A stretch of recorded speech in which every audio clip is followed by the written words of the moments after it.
నమస్తే, welcome to Magna TV. నేను ఆదిత్య. మనతో పాటు ఉన్నారు బీజేపీ సీనియర్ నాయకులు, అలాగే మాజీ ఎమ్మెల్సీ రామచంద్రరావు గారు ఉన్నారు. ఒకసారి సార్తో మాట్లాడించే ప్రయత్నం చేద్దాం. సార్ నమస్కారం. సార్ నమస్తే అండి.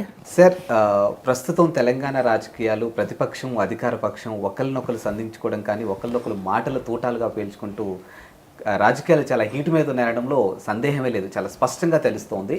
ఇకపోతే ఇటీవల కాలంలో కేంద్ర ఆర్థిక శాఖ మంత్రి నిర్మలా సీతారామన్ ప్రవేశపెట్టినటువంటి బడ్జెట్లో తెలంగాణకి శూన్యం అంటూ ఒక అంశం బయటికి రావడం జరిగింది.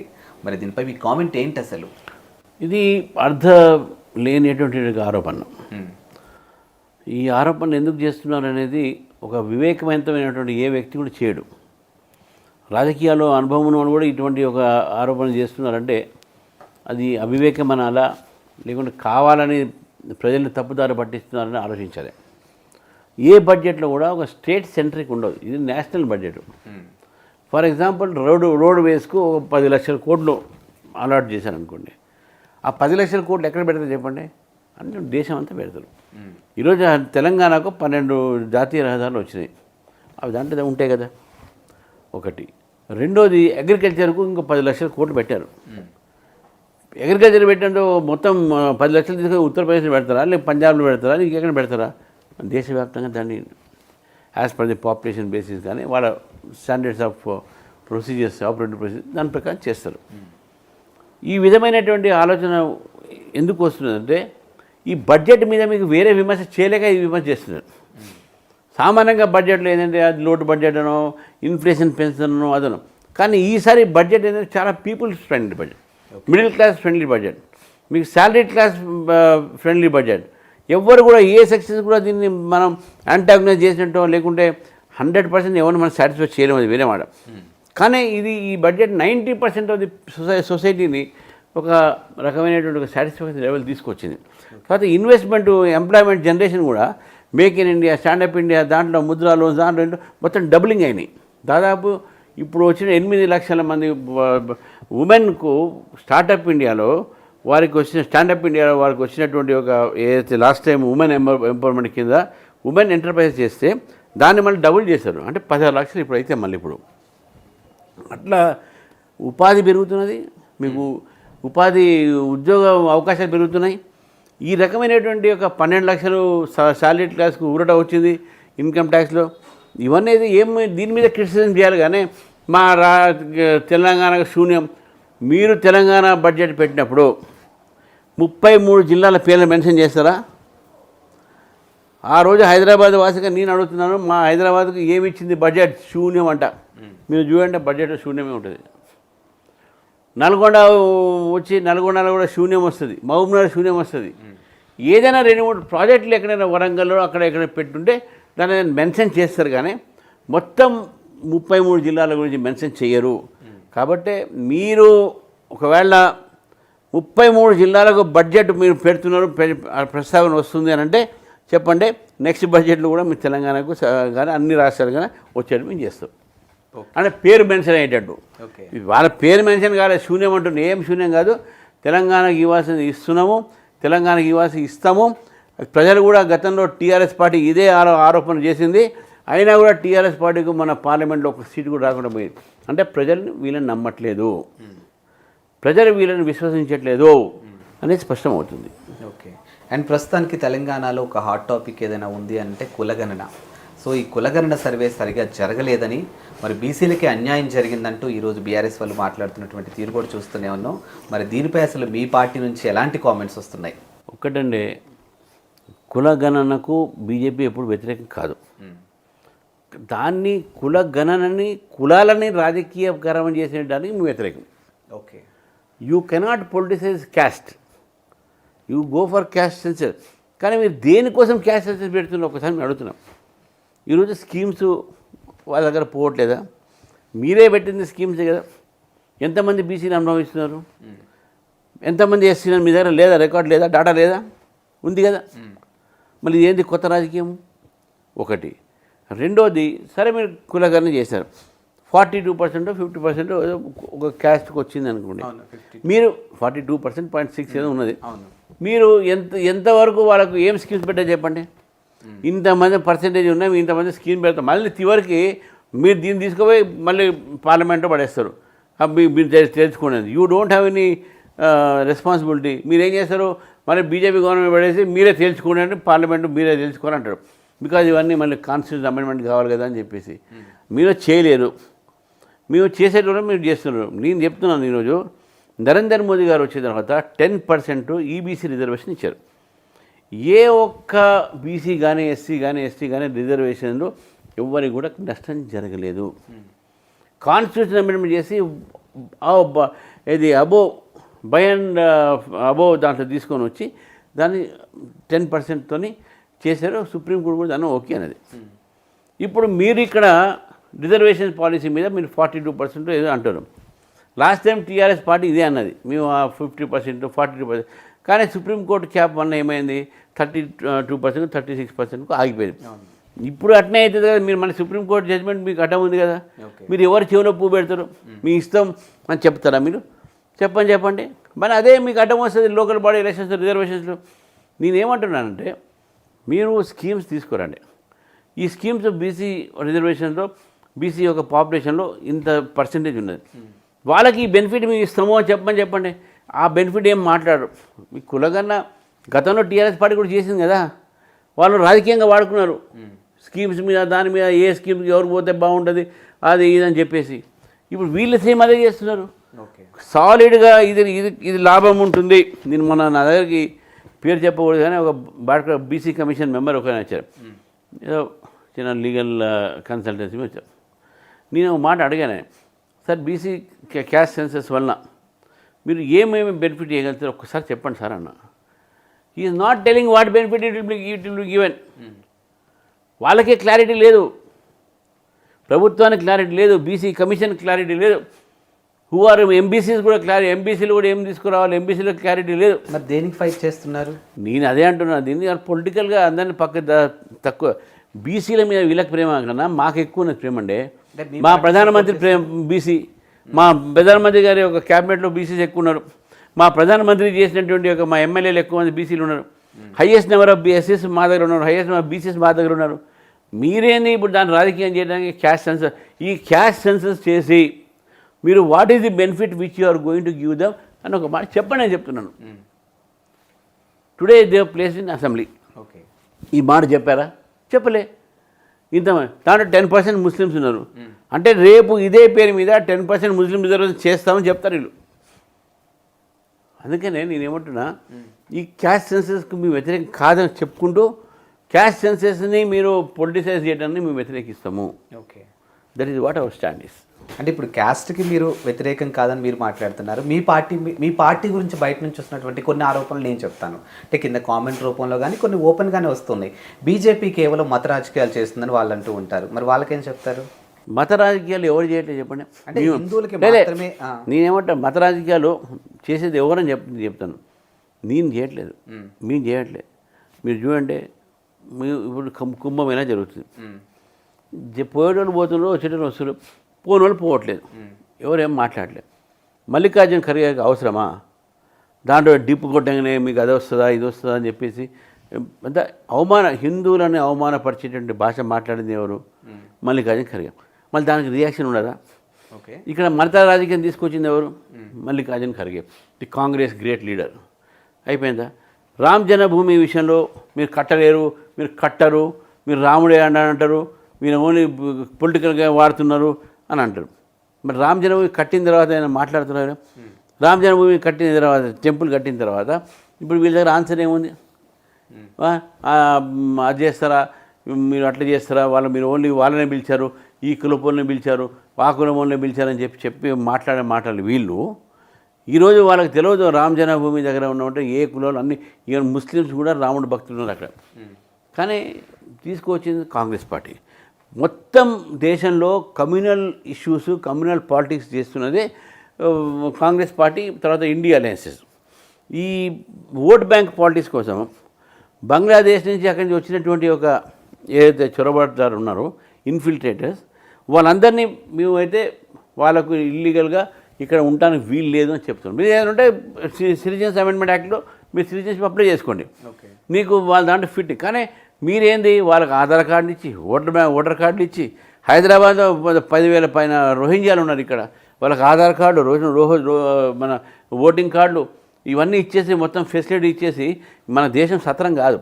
మన దేశంలో కూడా ప్రజలు ఉన్నారు. ఫస్ట్ మీరు అన్ని చొరపాటు జరుగుతుంది. ఎందుకు వాళ్ళని మీరు అలో చేస్తున్నారు అంటే వాళ్ళు ముస్లిమ్స్ బీజేపీకి ఓటేరు, వీళ్ళని మన దేశంలో ఇన్క్లూడ్ చేసుకొని మా రాష్ట్రంలో వీళ్ళ ఓటర్ లిస్ట్లో పెడితే ఓట్లు మా పెరుగుతాయని చెప్పి ఆలోచనతో వీళ్ళు ఓటు బ్యాంక్ పాలిటిక్స్ చేస్తున్నారు. అదే కమ్యూనల్ పాలిటిక్స్ తీసుకొచ్చింది ఎవరు? వీళ్ళు కాదా? So BJP never speaks of communal politics. నేను చెప్తానండి, మొన్న ఎలక్షన్స్లో కూడా మేము డెవలప్మెంట్ మీద పోయినాం. అంతకుముందు అటల్ బిహారీ వాజ్పేయి ఉన్నప్పుడు బిజిలీ సడక్ పానీ మీద పోయినాం. మీ ఎప్పుడు కూడా కమ్యూనల్ ఇష్యూస్ తీసుకురాలేదు. It is only the Congress party ఎప్పుడు కమ్యూనల్ పాలిటిక్స్ తీసుకొస్తుంది, దాంతో డిబేట్ స్టార్ట్ అవుతుంది. సరే, మల్లికార్జున ఖార్గే గారు హిందూ మనోభావాలు దెబ్బతీసేలా మాట్లాడారని మీరు చెప్తున్నారు. మరి మీ పార్టీలో కీలక నేతగా ఉన్నటువంటి సెంట్రల్ మినిస్టర్ అమిత్ షా గారు మరి అంబేద్కర్ మీరు చేసినటువంటి కామెంట్, అంబేద్కర్ స్టేట్మెంట్ వక్రీకరించడం జరిగింది. ఆయన ఒక్కసారి చెప్పండి ఏం మాట్లాడారు? మరి మనోభావాలు దెబ్బతిన్నాయి అని ఏం మనోభావాలు ఎవరు తెలియలేదు. అంబేద్కర్ గారి మీద అమిత్ షా గారు కూడా ఎక్కడ కూడా వారి మనోభావన దెబ్బతింటే మాట్లాడలేదు. కాంగ్రెస్ పార్టీ దాన్ని వక్రీకరించే ప్రయత్నం చేస్తున్నారు. ఎంత దుర్మార్గం అంటే ఇక్కడ మీరు రిజర్వేషన్ ఎత్తేసని చెప్పి మార్ఫింగ్ చేయించారు అమిత్ షా వాయిస్ని. ఈరోజు రాజ్యసభలో అమిత్ షా గారు మాట్లాడేది ఏముందండి? ఎక్కడ ఏ పదం చెప్పండి డిరోగ్రేటివ్ ఉన్నది అంబేద్కర్ గారి మీద? అంబేద్కర్ ఇంకా రెస్పెక్ట్ మాట్లాడారు. భారతీయ జనతా పార్టీ మేము అంబేద్కర్ గారి గురించి ఒక పెద్ద సెంటర్ కట్టినాం మన ఢిల్లీలో. అంబేద్కర్ ఆడిటోరియం రీసెర్చ్ సెంటర్ కట్టినాం. మీరు పోయి చూసారంటే state of art. Bharatiya Janata party ప్రభుత్వం మహూలో ఇందోర్ పక్కన ఉన్నటువంటి అంబేద్కర్ గారి జన్మస్థానంలో ఒక పెద్ద స్తూపం కట్టినాం, ఒక పెద్ద మెమోరియల్ కట్టినాం. నాగ్పూర్లో వారు చేసినటువంటి ఒక పంచతీర్థం 5 స్థానాలు ఎక్కడైతే అంబేద్కర్ గారి యొక్క ఏదైతే ఇంపార్టెన్స్ ఉందో మీకు చేసినాం. లండన్లో వారు ఉన్న ఇల్లుని మీకు కొనుక్కొని దాని మ్యూజియం కింద మీ లైబ్రరీ కింద తయారు చేసినాం. ఇంకా అంతకన్నా ఎక్కువ భారతీయ జనతా పార్టీ అంబేద్కర్కు ఇచ్చినటువంటి గౌరవాన్ని కాంగ్రెస్ పార్టీ 60 సంవత్సరాలు పరిపాలన చేసి ఇయ్యలేకపోయింది కదా. అవి ఎందుకు అడిగారు? అమిత్ షా గారు కానీ మా భారతీయ జనతా పార్టీ కానీ ఎప్పుడు కూడా అంబేద్కర్ గారిని మేము అగౌరవపరచలేదు.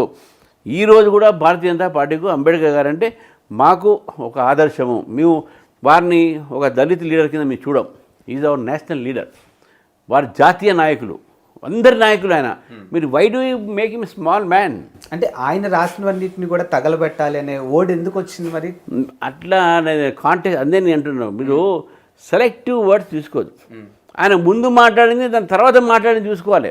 ఓకే, మీరు ఇప్పుడు నేను అన్నాను అన్నమాట, ఏది ఈజ్ నాట్ దళిత్ లీడర్ అనేది.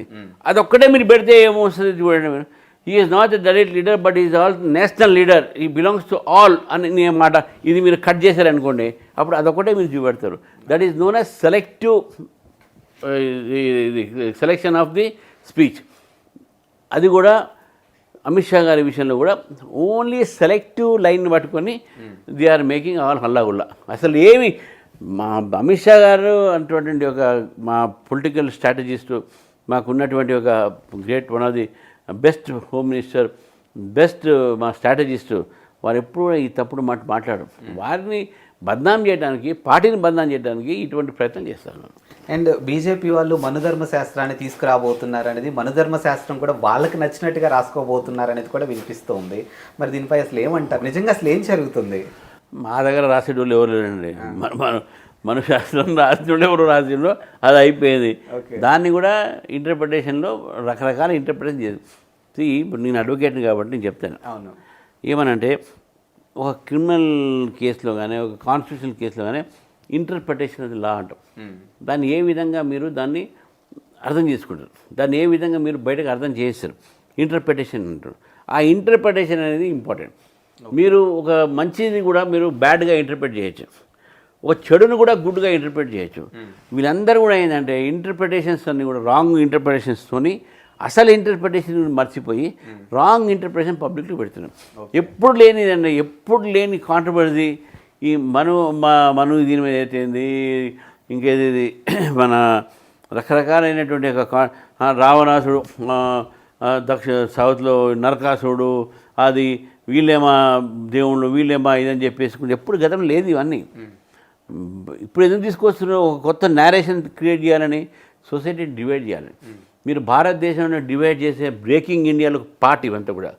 జార్జ్ సోరోస్ లాంటి వ్యక్తుల ఒక సంబంధించినటువంటి ఒక స్ట్రాటజీలో వీళ్ళందరూ పడి భారతదేశంలో విచ్ఛిన్న శక్తులు ఇవన్నీ కూడా తయారు చేసినటువంటి ఒక థియరీస్, నరేషన్స్. కాబట్టి ఇది ఎప్పుడు భారతదేశంలో మనశాస్త్రం కానీ ఆ శాస్త్రం ఈ శాస్త్రం కానీ ఎప్పుడైనా బట్టి మనం అడుగుతామంటే ఇప్పుడు కుంభమేళాలో కోట్లాది మంది పోయినారు. పక్కన కులం అడిగినా ఆడ అన్న భోజనాలు చేసేటటువంటి టెంట్లలో క్యాష్ తీసుకుంటారా?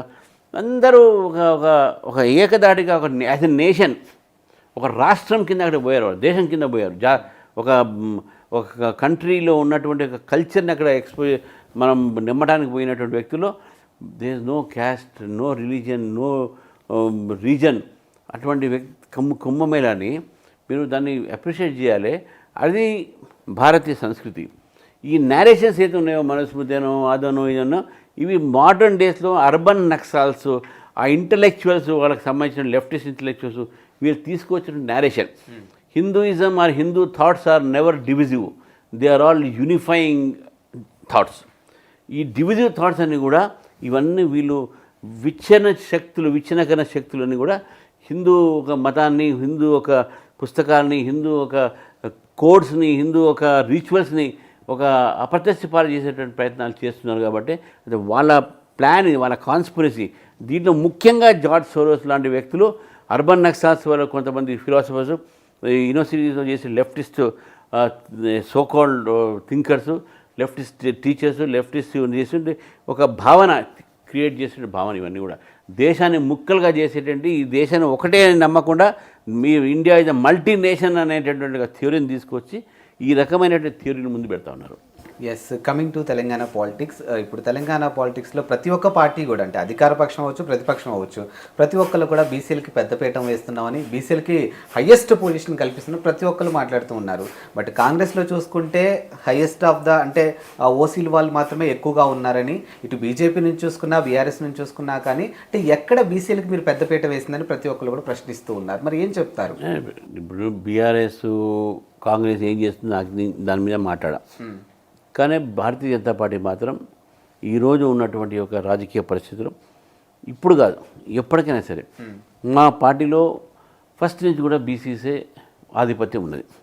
నేను సింపుల్ చెప్తా, బీసీల ఆధిపత్యం ఉంది కానీ పొజిషన్స్ మాత్రం ఓసీలకి ఇస్తున్నారని మాట్లాడుతున్నారు. ఇప్పుడు పొజిషన్లు ఓసీ నేను ఒప్పుకోను. ఇప్పుడు మాకున్నటువంటి ఒక ఏదైతే ఇప్పుడు తెలంగాణ వరకు మీరు మాట్లాడారు. డాక్టర్ లక్ష్మణ్ గారు ఓబీసీ ప్రెసిడెంట్, వారు రాజ్యసభ పార్లమెంట్ బోర్డు మెంబరు, వారు చాలా వరకు అనేకమైన పదవులు కూడా ఇచ్చారు. ఇప్పుడు దత్తాత్రేయ గారు ఓబీసీ లీడరు, వారు మా రాష్ట్ర అధ్యక్షులు ఉండే, 3 సార్లు కేంద్ర మంత్రి ఉన్నారు, ఎంపీ, ఈరోజు హర్యానా గవర్నర్గా వారు పనిచేస్తున్నారు. అదేవిధంగా మీరు బండి సంజయ్ గారు ఒక ఓబీసీ లీడర్, ఆయన ఎంపీ 2 సార్లు టికెట్ ఇచ్చిన, 2 సార్లు బ్రహ్మాండంగా గెలిచాడు, ఇప్పుడు హోంశాఖ మంత్రి. మీరు ఈ విధంగా చూసుకుంటూ పోతే ఈటల రాజేందర్ గారు మా ఎంపీ ఇచ్చారు, ఎంపీ గెలిచాడు, ఆయనకు 2 సార్లు 2 టికెట్లు కూడా ఇచ్చినాం గతంలో, హుజూరాబాద్లో, గజ్వేల్లో. అంతమంది బై ఎలక్షన్ కూడా పార్టీ పూర్తిగా సపోర్ట్ చేసింది. మరి వారు ఓబీసీ లీడర్. మీరు ఈ విధంగా మీరు తీసుకుంటూ పోతే డెఫినెట్గా మా దగ్గర పెద్దపీఠం వేస్తున్నది ఓబీసీలకి. కానీ ఈయన ఓబీసీ కాబట్టి ఇవ్వాలి, వాళ్ళ టాలెంట్ చూసి మేము ఇస్తున్నాం, అది కూడా గుర్తుపెట్టుకోవాలి. They are having a talent మీరు చేస్తున్నాం. ఓబీసీ ఎస్, అక్కడ ఇప్పుడు మా జిల్లా అధ్యక్షులు నియామకాలు దాంట్లో 50% అబోవ్ ఓబీసీస్. మీరు లిస్ట్ చూడండి, దాని 50% అబోవ్ సార్ ఓబీసీస్.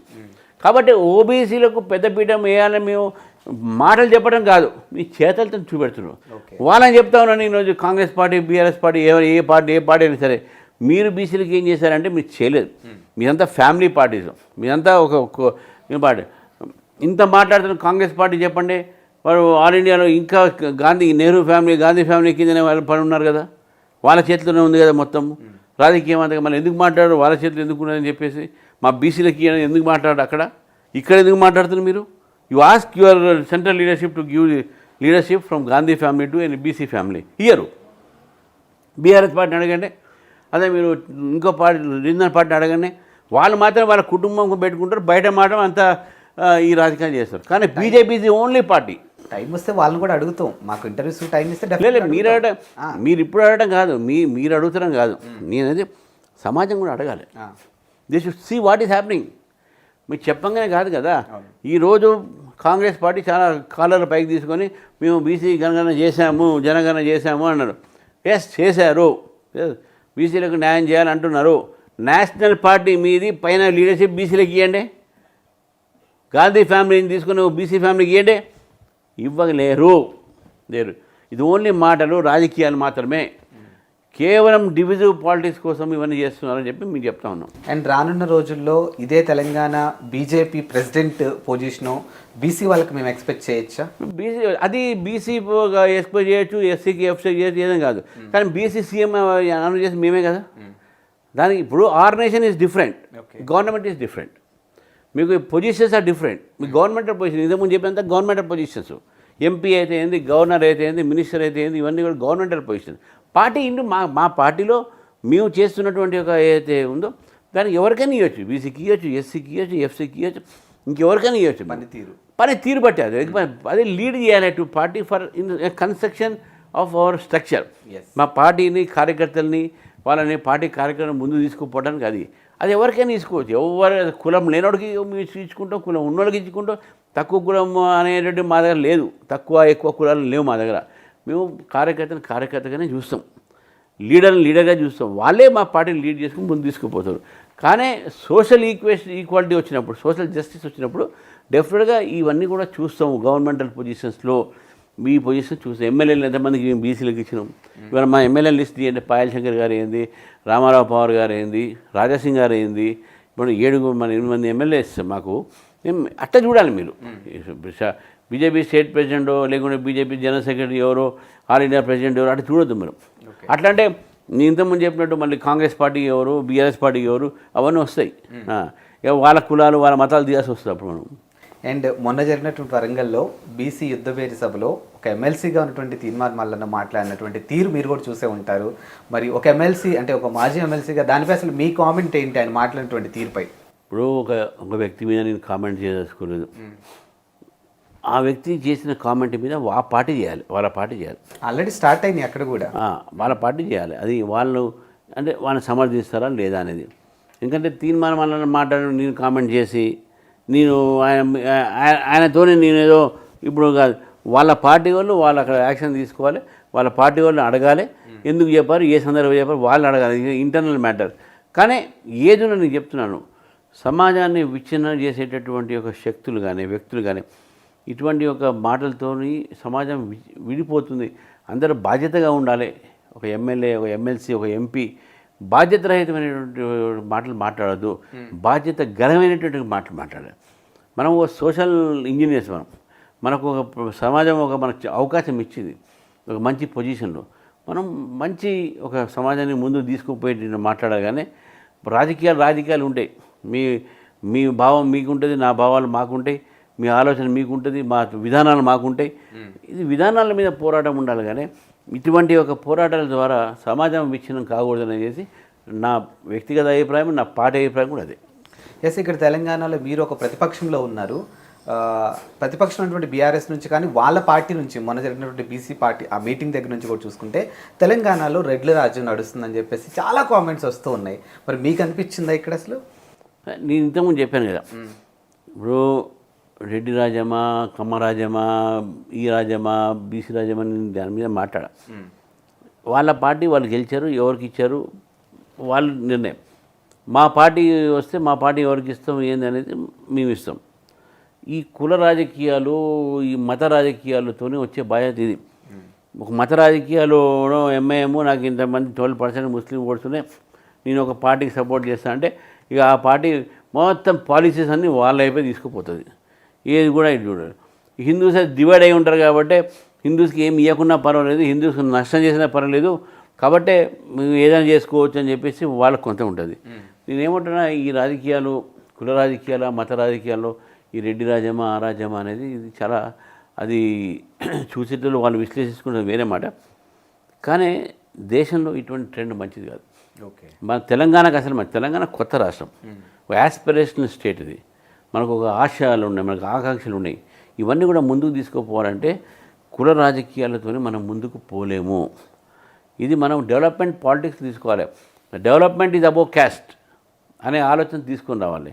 అందుకనే ఈ ఈ మాటలు మాట్లాడే వాళ్ళు కూడా నేను కోరుతున్నాను, మీరు సమాజంలో రాబోయే తరానికి మనం ఒక వరవడి తీసుకొచ్చి ఒక కొత్త ఆలోచన తీసుకొస్తాం. కానీ ఈ కుల ఆలోచనలు, ఈ విచ్ఛిన్న ఆలోచనలు మనం దాన్ని దూరం తీసుకుపోవాలి.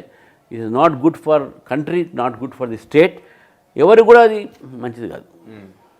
అండ్ ప్రస్తుతానికి తెలంగాణలో కాంగ్రెస్లో చూసుకుంటే అంతర్గత పోర్లు ఎక్కువగా ఉన్నాయని సీక్రెట్గా ఒక 10 మంది మంత్రులు ఒక మీటింగ్ పెట్టారని ఒక ఫామ్ హౌస్లో, పర్టికులర్గా పొంగులేటి శ్రీనివాస్ రెడ్డి వ్యవహార శైలిపై కాస్త అసంతృప్తిగా ఉన్నారనేది ఒకటి బయటకు వచ్చింది.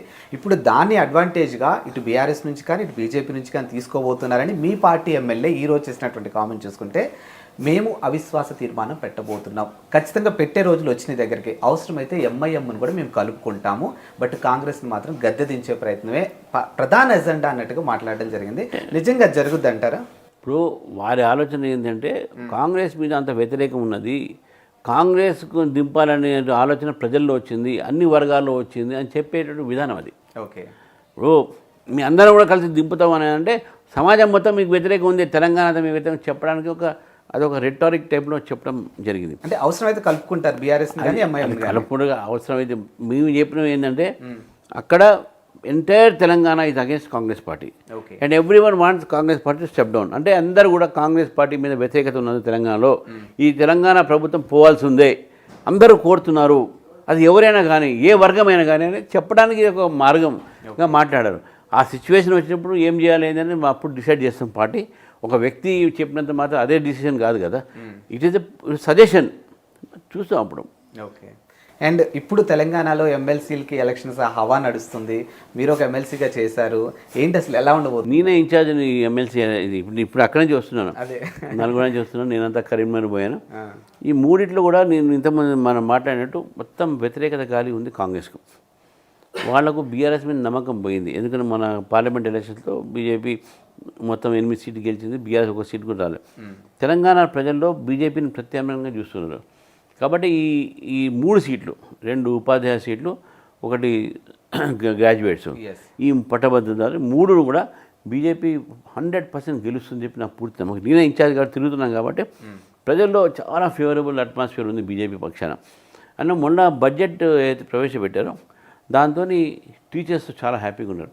టీచర్స్ 12 లక్షలు ఒక ఊరట ఏదవుతుందో శాలరీ ఎట్లా, మామూలు మాట కాదు అది. సో ఇవన్నీ కూడా మాకు మంచి ఒక ఫలితాలు ఇస్తాయని చెప్పేసి ఆశిస్తున్నాం, జరగాలని చెప్పేసి కూడా కోరుతున్నాను. మీరు ఎమ్మెల్సీ కన్నా దానికన్నా కూడా ముందు మీరు ఒక అడ్వకేట్గా ఉన్నారు. ఇప్పుడు ఏదైతే తెలంగాణలో ఈ పార్టీలు చేంజ్ అయినటువంటి ఎమ్మెల్యేలు ఉన్నారో ఈ పార్టీ ఫిరాయింపులపై అసలు మీ కామెంట్ ఏంటి? డెఫినెట్గా పార్టీ ఫిరాయింపుల మీద చర్య తీసుకోవాల్సింది, అది ఏ పార్టీని కానీ. It's not good. ఇప్పుడు కాంగ్రెస్ పార్టీకి నేను చెప్తున్నాను, మీ పార్టీ నాయకుడే రాజీవ్ గాంధీ గారు 10th షెడ్యూల్లో మార్పులు తీసుకువచ్చి డిఫెక్షన్ లాని మార్చాడు.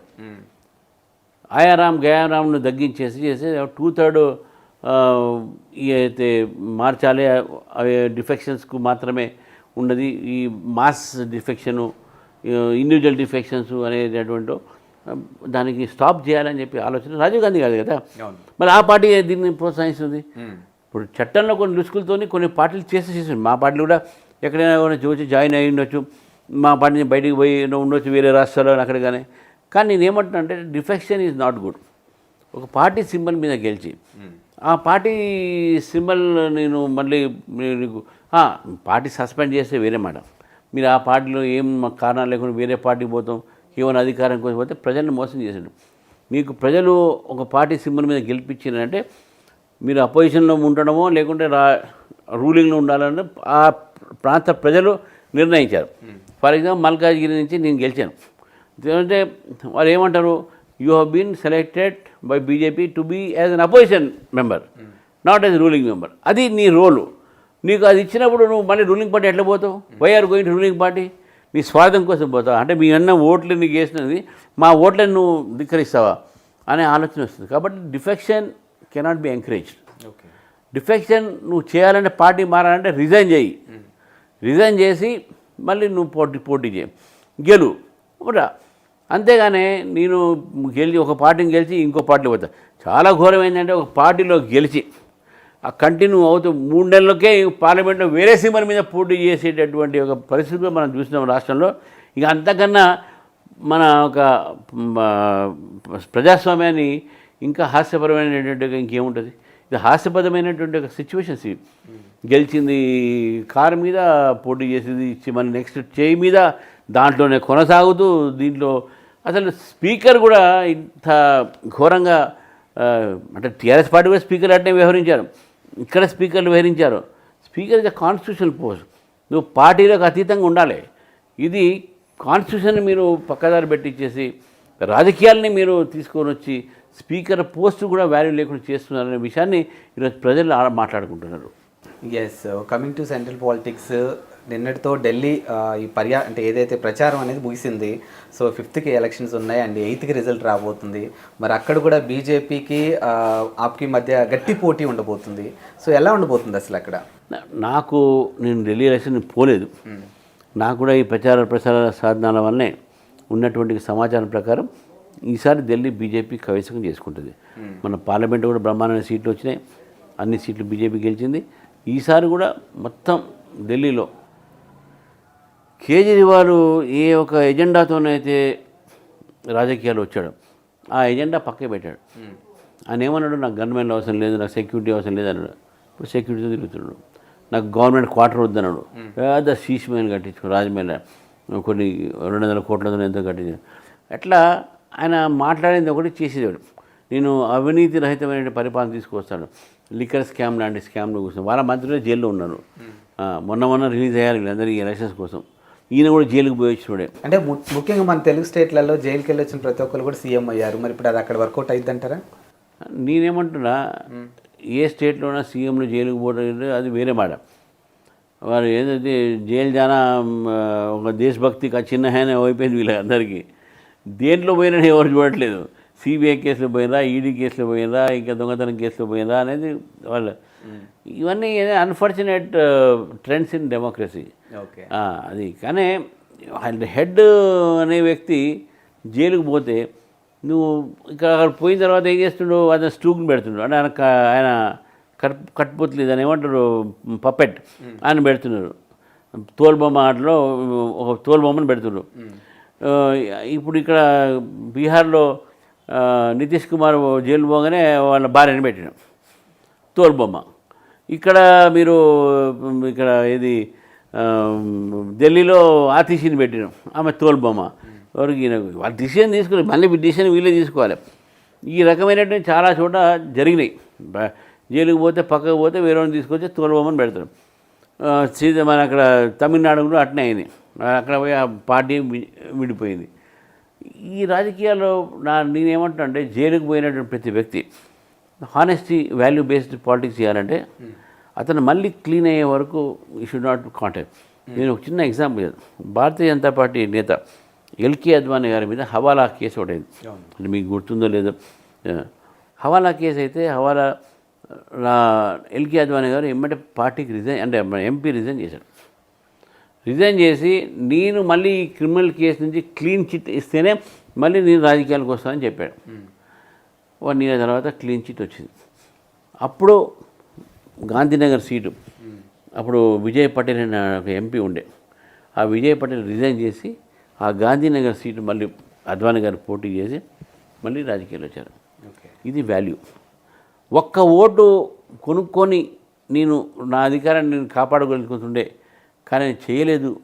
ఒక్క ఓటుతోని రాజకీయాలు మొత్తం ఒక వాల్యూ బేస్డ్ పాలిటిక్స్ తీసుకొచ్చిన వ్యక్తి అటల్ బిహారీ వాజ్పేయి. ప్రభుత్వం కాపాడుకోవాలంటే ఒక ఎంపీని కొనలేరా, అది వాల్యూ బేస్డ్.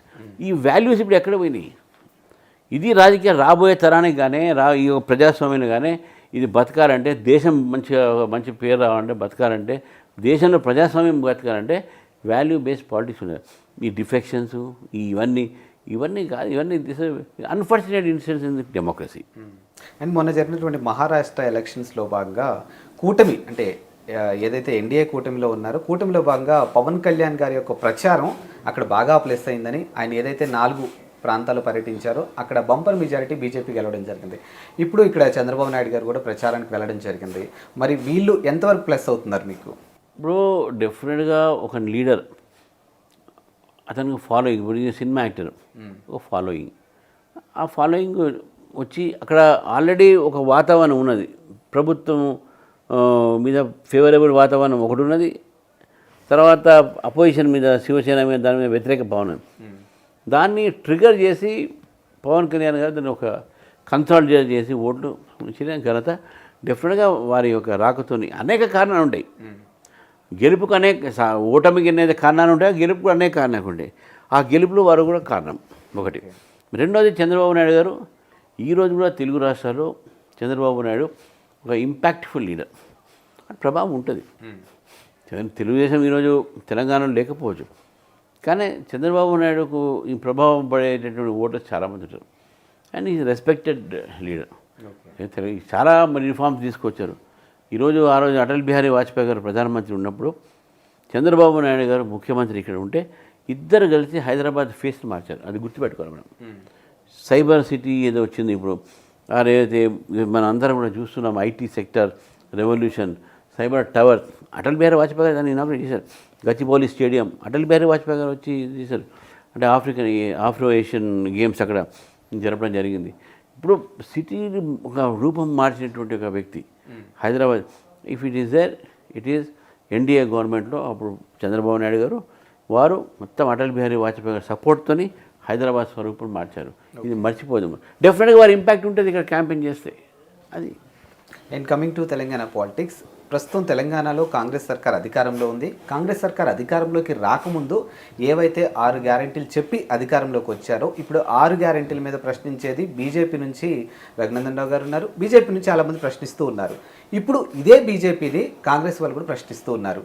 మరి సెంట్రల్లో మీరు వచ్చారు, మీరు ఎన్నో హామీలు చెప్పొచ్చారు, వాటిని ఎంతవరకు మీరు నిర్వర్తించారో చెప్పండి అనే వేళ వాళ్ళు క్వశ్చన్ చేస్తూ ఉన్నారు. మరి ఏం చెప్తారు? మేము ఏ ఒక అబద్ధాల గ్యారంటీతో మేము రాలే. ప్రధానమంత్రి కిసాన్ సమ్మాన్ యోజన ద్వారా మేము రైతులకు ఇప్పుడు కూడా మీ గతంలో 6,000 ఇస్తుంటే ఇప్పుడు పెంచినాం, దాన్ని 10,000 8,000 చేసినాం. మేము భారతదేశంలో ప్రగతి దారిలో పెడతామని చెప్పినాం. భారతదేశం ప్రగతిలో మేము ఏం చేసినాం అంటే, అప్పుడు 75 ఎయిర్పోర్ట్ ఉంటే ఇప్పుడు 150 ఎయిర్పోర్ట్ ఉన్నాయి. మేము ప్రతిరోజు 80 కిలోమీటర్ల రహదారులు వేస్తున్నాం. మేము ప్రతిరోజు ఈరోజు దేశంలో ఉన్నటువంటి ఒక ఏదైతే రైల్వేస్ లైన్స్ ఉన్నాయో దాదాపు మేము కొత్త లైన్స్ వేస్తున్నాం. కొత్త రైల్వే డబ్బాలు తీసుకొచ్చినాం. అంటే వందే భారత్ కానీ బుల్లెట్ ట్రైన్స్ ఇప్పుడు ప్రయత్నం జరుగుతుంది. ఇట్లా కొత్త కొత్త కోచెస్ తీసుకొచ్చినాం. పాతవన్నీ కూడా తీసుకొచ్చాం. మేము చట్టాన్ని మార్చినాం. చట్టాలంటే కలోనలైజేషన్ ఏదైతే బ్రిటిష్ కాలం వచ్చే చట్టాలను తీసుకొచ్చి మార్చి కొత్త చట్టాలు తీసుకొచ్చి ప్రజలకు ఇంకా న్యాయం దగ్గరగా వచ్చేటట్టు సరళీకరం అయ్యేటట్టు మేము పెట్టినాం. మేము ప్రతి రంగంలో డిఫెన్స్ ఎక్స్పోర్ట్స్ పెరిగినాయి, ఇంపోర్ట్స్ తగ్గినాయి. మేము ఈరోజు డెవలప్మెంట్ దేశంలో ప్రపంచంలోనే 5వ ఒక ఆర్థిక వ్యవస్థగా తీసుకువచ్చినాం. మేము 3 ట్రిలియన్ ఎకానమీకి తొందరలోనే చేరుకుపోతున్నాం, ఓ 2-3 ఏళ్లలోనే. అంటే ఇవన్నీ కూడా డెవలప్మెంట్ చేసినటువంటి కనబడుతుంది కదా. మేము ఫ్రీ ఎక్కడ ఇస్తామో ఏమనలే కదా, ఇస్తాం. మేము ఫ్రీ ఒకటి ఇస్తుంది కేవలం రైతులకు మాత్రమే. మేము ఈరోజు కూడా 5 కిలోల బియ్యము, 5 కిలోల చెన, ఇవన్నీ కూడా అయితే ఫుడ్ గ్రెయిన్స్ ఉన్నాయో 80 కోట్ల ఒక ప్రజలకు మేము ఉచితంగా ఇస్తున్నాం. 80 కోట్ల మందికి ఈరోజు ముద్రా లోన్ ద్వారా మేము దాదాపు ఒక 30 కోట్ల మందికి ఈరోజు మేము 8 కోట్ల మందికి ఉపాధి మేము కలిగించినాం. తర్వాత ఈ దేశంలో బ్యాంకు అకౌంట్ లేని సమయంలో కూడా ఈరోజు దేశ ప్రజలందరికీ కూడా బ్యాంక్ అకౌంట్ వచ్చింది. తద్వారా వారికి వచ్చేటువంటి లబ్ధి డైరెక్ట్గా బ్యాంకులో పోయి ఒక్క పైసా కూడా దళారీల ద్వారా మధ్య కూడా అవినీతి రహితమైన పరిపాలన మేము అందిస్తున్నాం. మేము చెప్పింది చేస్తున్నాం. మేము ఇప్పుడు చెప్పండి, ఆర్టికల్ 37 తీసేస్తున్నాం. తెలంగాణలో నిరుద్యోగుల సమస్య స్టార్ట్ అయినప్పుడు ఇదే గ్రూప్ 1 అభ్యర్థులకి మీ పార్టీ నుంచి బండి సంజయ్ గారు వెళ్ళి సపోర్ట్ చేసినటువంటి తీరు మేము చూసాము. మరి ఇప్పుడు ఇదే నిరుద్యోగుల విషయంలో సెంట్రల్ నుంచి దాదాపుగా సంవత్సరానికి 2 కోట్ల ఉద్యోగాల వరకు మేము ప్రొవైడ్ చేస్తామని మాట్లాడినటువంటి సెంట్రల్ గవర్నమెంట్ ఈరోజు దానికి ఏం సమాధానం చెప్తుందని కూడా ప్రశ్నిస్తూ ఉన్నారు. ఒకటి స్టేట్ గవర్నమెంట్ ఉద్యోగాలు, ఫెడరల్ సిస్టంలో స్టేట్ గవర్నమెంట్ ఉద్యోగాలు వాళ్ళకు ఉండే, సెంట్రల్ గవర్నమెంట్ ఉద్యోగాలు ఫర్ ఎగ్జాంపుల్ డిఫెన్స్, రైల్వేస్, పోస్టలు, ఇవన్నీ సెంట్రల్ గవర్నమెంట్ కింద వస్తాయి. సెంట్రల్ గవర్నమెంట్ కింద వచ్చేది గవర్నమెంట్ ఉద్యోగాలు టైం షెడ్యూల్ ప్రకారం యూపీఎస్సీ లేదా జాబ్ క్యాలెండర్. ప్రతి ఉద్యోగం కూడా జాబ్ క్యాలెండర్ ప్రకారం వస్తాయి. ఎక్కడెక్కడైతే వేకెన్సీ అవుతుందో అప్పుడు చేస్తారు. అది కాకుండా గవర్నమెంట్ ఉద్యోగాలు కావు. ఉద్యోగ ఉపాధి అవకాశాలు కలిగించడం కూడా ఒక ఇది. సో ఆ కల్పన అనేది ఈరోజు భారతీయ జనతా పార్టీ ప్రభుత్వానికి ఉంది. ఈరోజు మా కల్పనతోని, మా ఒక ఉద్యోగ ఉపాధి కల్పనతోని ఈరోజు దేశవ్యాప్తంగా కోట్లాది ఉద్యోగాల కల్పన ఉన్నాయి. మీరు చెప్పొచ్చు ఏమి అని చెప్పేసి. నేను స్ట్రీట్ వెండర్ దగ్గర నుంచి చెప్తాను, ఎందుకంటే దాన్ని చిన్న చూపు చూడకూడదు. ఈరోజు స్ట్రీట్ వెండర్ దగ్గర నుంచి స్విగ్గీ జుగ్గి ఇటువంటి ఒక సంబంధించినటువంటి ఒక అవకాశాల దగ్గర నుంచి, అంటే యూత్కి వచ్చే అవకాశం, అంటే దాన్ని చేయాలని కాదు, అది ఎక్స్ట్రా ఇన్కమ్ కింద వస్తుంది. వైల్ యూ లెర్న్ అనే దీంట్లో దాని దగ్గర నుంచి మీకు ఎంఎస్ఎంఈ సంబంధించినటువంటి ఇండస్ట్రీ దగ్గర నుంచి, మీకు హెవీ ఇండస్ట్రీ దగ్గర నుంచి, స్టార్టప్ ఇండియా, స్టాండప్ ఇండియా ఇక్కడ దగ్గర నుంచి, మీరు మేక్ ఇన్ ఇండియా దగ్గర నుంచి, మీరు మొత్తం ప్రపంచంలో ఉన్నటువంటి ఒక సెల్ ఫోన్ కంపెనీలు హయ్యెస్ట్ ఈరోజు భారతదేశంలో ఉన్నాయి. ఇటువంటి ఒక సెల్ ఫోన్ కంపెనీలో ఉన్న ఉద్యోగాల అవకాశాలు కాబట్టి డిఫెన్స్ ఇండస్ట్రీస్లో వచ్చిన అవకాశాలు ఇవన్నీ మీరు చూస్తూ ఉంటే మా ఒక ఏదైతే ఉద్యోగ ఉపాధి కల్పన ఏదైతే ఉందో అది చాలా వరకు ఉన్నది. భారతదేశంలో ఈరోజు అన్ని రకాల్లో, ఇప్పుడు ఫర్ ఎగ్జాంపుల్ హైవేస్ పెరుగుతున్నాయి. హైవేస్ పెరగడం ఒక హైవే పెరగదు, దాని పక్కన ఇండస్ట్రీస్ వస్తాయి, డాబాలు వస్తాయి, రెస్టారెంట్స్ వస్తాయి, హోటల్స్ వస్తాయి, దాని పక్కన రకరకాలైనటువంటి ఒక పరిశ్రమలు వస్తుంటాయి, ట్రాన్స్పోర్టేషన్ ఈజీ అవుతుందని చెప్పేసి. సో అది ఎకానమీ డెవలప్డ్. ఒక ఇల్లు కట్టగానో లేకుంటే స్కూల్ కట్టగానో డెవలప్మెంట్ కాదు. ఇది డెవలప్మెంట్ అనేది generation of the employment, generation of wealth also. ఈరోజు జీడిపి రేట్ ఎంత అంటే కరోనాలో కూడా ప్రపంచం అంతా ఆర్థిక సంక్షోభంలో ఉంటే భారతదేశం దాన్ని ఎదుర్కొని పైకి వచ్చినాం మనం. భారతదేశం ఎంత ఆ రోజు సంక్షోభాన్ని ఎదుర్కొన్నాం అది చూడాలి. కానీ ఇవన్నీ మేము ఎక్కడ అబద్ధాలు మాట్లాడలేదని ఇది చేయలేదు. చేస్తున్నాం. కొన్ని సక్సెస్, కొన్ని 50% కావచ్చు, కొన్ని 80% కావచ్చు. 100% ఫెయిల్యూర్ కాంగ్రెస్ పార్టీలాంటి కాలే. ఎస్, ఈరోజు తెలంగాణలో బర్నింగ్ టాపిక్ ఏదైనా ఉంది అంటే ఎస్సీ వర్గీకరణ. సో దీన్ని ఆల్రెడీ కాంగ్రెస్ పార్టీ మొదటి నుంచి సపోర్ట్ చేస్తున్నప్పటికీ కూడా ఆ పార్టీలో ఉన్నటువంటి కొంతమంది నేతలే దాన్ని అడ్డుకునే ప్రయత్నం చేస్తూ ఉన్నారు. మరి ఏంటి అసలు? ఇప్పుడు నేను ఇంతకుముందు చెప్పినట్టు every action has a reaction, every decision will have counter productivity. కానీ ఎస్సీ వర్గీకరణలో భారతీయ జనతా పార్టీ చాలా స్పష్టంగా ఉన్నది. మేము ఎస్సీ వర్గీకరణ కూడా ప్రధానమంత్రి గారు స్వయంగా వచ్చారు, వారు సపోర్ట్ చేసి దాన్ని న్యాయపరమైనటువంటి కదా ఏ అవసరం మీకు చేస్తామని చెప్పినాం. సుప్రీంకోర్టులో కేసు పెండింగ్ ఉంది, పార్లమెంటు దాని మీద అయిపోయింది, సుప్రీంకోర్టులో కేసు ఉంది కాబట్టి అది అయిన తర్వాత కాన్స్టిట్యూషన్ అమెండ్మెంట్ దేనికో తప్పకుండా జరుగుతుంది. ఈ మధ్యనే పంజాబ్లో సంబంధించినటువంటి కేసులో కూడా ఎస్సీ వర్గీకరణ సుప్రీంకోర్టు ఒక నిర్ణయం ఇచ్చింది. ఇవన్నీ లీగల్ నిర్ణయాలు తీసుకొని డెఫినెట్గా ఎస్సీ వర్గీకరణ జరుగుతుంది అనేది నాకు పూర్తి నమ్మకం ఉన్నది ఒకటి. రెండోది, మన తెలుగు రాష్ట్రాల్లో అన్ని పార్టీలు కూడా, అన్ని రాజకీయ పార్టీలు కూడా, ఏ రాజకీయ పార్టీ కూడా దీన్ని వ్యతిరేకించారు. కేసీఆర్ గారు సీఎం ఉన్నప్పుడు అసెంబ్లీలో రెజల్యూషన్ పాస్ చేశారు, కాంగ్రెస్ పార్టీ వాళ్ళ రెజల్యూషన్ పాస్ చేశారు, బీజేపీ నా విధానం కూడా ఎస్సీ వర్గీకరణ ఉన్నది. ఏ పార్టీ వ్యతిరేకించింది? చేయలేదు. కానీ దీన్ని అన్ని పార్టీలు సపోర్ట్ చేశారు కదా. దానిలో ఒక పార్టీ తప్పు చేసింది, ఒక పార్టీ తప్పు చేయలేని విషయం కాదు. ఎందుకు చేసింది అనే విషయంలో అది వేరే క్వశ్చన్. ఎందుకు వర్గీకరణ కావాలి, ఎందుకు కావాలనేది సపరేట్ డిబేట్ అది. కానీ వర్గీకరణకు అన్ని పార్టీలు సపోర్ట్ చేసి ఈరోజు కేవలం మన భారతీయ జనతా పార్టీ మీద రాలేయడం అనేది తప్పది. All parties are supported the classification of the SC reservation. మీరు భారతీయ జనతా పార్టీ ఒకరి మీద రాయి ఎందుకు వేస్తారు? మీరే రిజర్వేషన్ పాస్ చేస్తారు, మా మీద ఎందుకు రాలేస్తారు? అది ఇక్కడ ఆలోచించాల్సిన అవసరం ఉన్నది. ఎస్, సో ఫైనల్గా చెప్పండి సార్, రానున్న రోజుల్లో అంటే ఈ నెల 28వ తారీఖు 25వ తారీఖు బీఆర్ఎస్ అధినేత కేసీఆర్ భారీ బహిరంగ సభ పెట్టబోతున్నారనేది, ఆయన తిరిగి మళ్ళీ ప్రజల్లోకి రాబోతున్నారని, తెలంగాణలో బీఆర్ఎస్కి పూర్వవైభవం తేబోతున్నారని, ఒకవేళ ఆయన 5 లక్షలతో కనుక ఆ మీటింగ్ పెడితే మాత్రం తెలంగాణలో ప్రభుత్వం కూలిపోవడం ఖాయం, దానికి బీజేపీ వాళ్ళు సపోర్ట్ చేయబోతున్నారనేది ఒకటి బలంగా వినిపిస్తుంది. దీనికి మీరు ఏం చెప్తారు? ఒక రాజకీయ పార్టీ నేతగా ఒక సభ పెట్టుకుంటారో, ర్యాలీ తీస్తారో, పాదయాత్ర చేస్తారో, అది వాళ్ళ ఇష్టం, అది వాళ్ళ పార్టీ వాళ్ళ ఇష్టం. కానీ నేను చెప్పేది ఒకటి ఏంటంటే వారు 5 లక్షలతో చేసినా 10 లక్షలతో చేసినా తెలంగాణలో కాంగ్రెస్ పార్టీకి ప్రత్యామ్నాయం బీజేపీ నెక్స్ట్ పవర్లో వస్తుంది.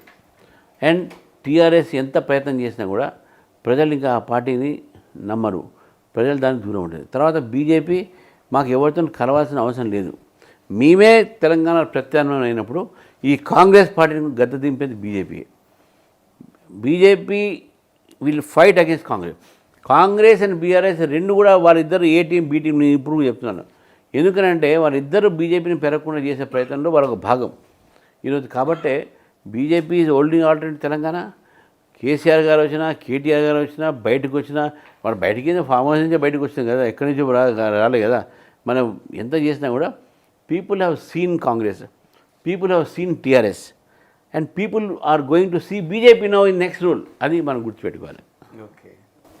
అండ్ నెక్స్ట్ లోకల్ ఎలక్షన్ కూడా ఇక్కడ జరగబోతున్నాయి కాబట్టి ఓటర్లకి మీ పార్టీ తరఫున మీరు ఏం చెప్పబోతున్నారు? ఎందుకంటే ఇక్కడ గ్రేటర్ ఎలక్షన్స్ కూడా ఉన్నాయి. వీళ్ళందరికీ అసలు ఓటర్లకి మీ పార్టీ తరఫున మేము ఒకటే చెప్తున్నాం, మాకు మీ అందరికీ రుణపడి ఉన్నాము. మాకు మీరు పార్లమెంట్ అవకాశం ఇచ్చారు, 8 సీట్లు ఇచ్చారు, చాలా చోట ఎక్కువ సీట్ నెంబర్ ఓట్లు పెంచారు.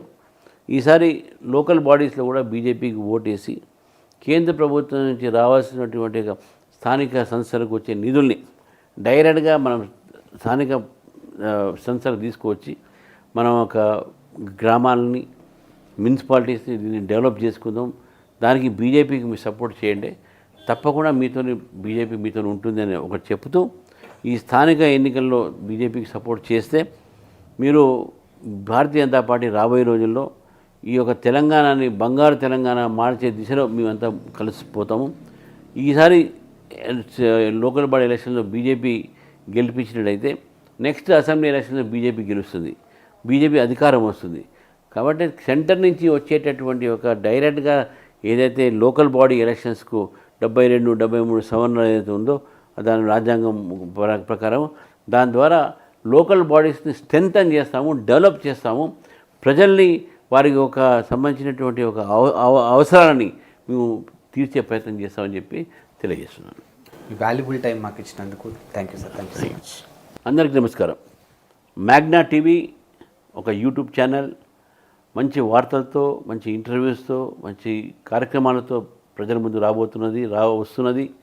మరి ఈ యొక్క ఛానల్ సంబంధించినటువంటి యొక్క సబ్స్క్రైబర్లకు, ప్రేక్షకులకు, యాజమాన్యానికి నా శుభాకాంక్షలు తెలియజేస్తూ, అభినందనలు తెలియజేస్తూ, మ్యాగ్నా టీవీని మీరు సబ్స్క్రైబ్ చేయండి, చూస్తూ ఉండండి. నమస్కారం.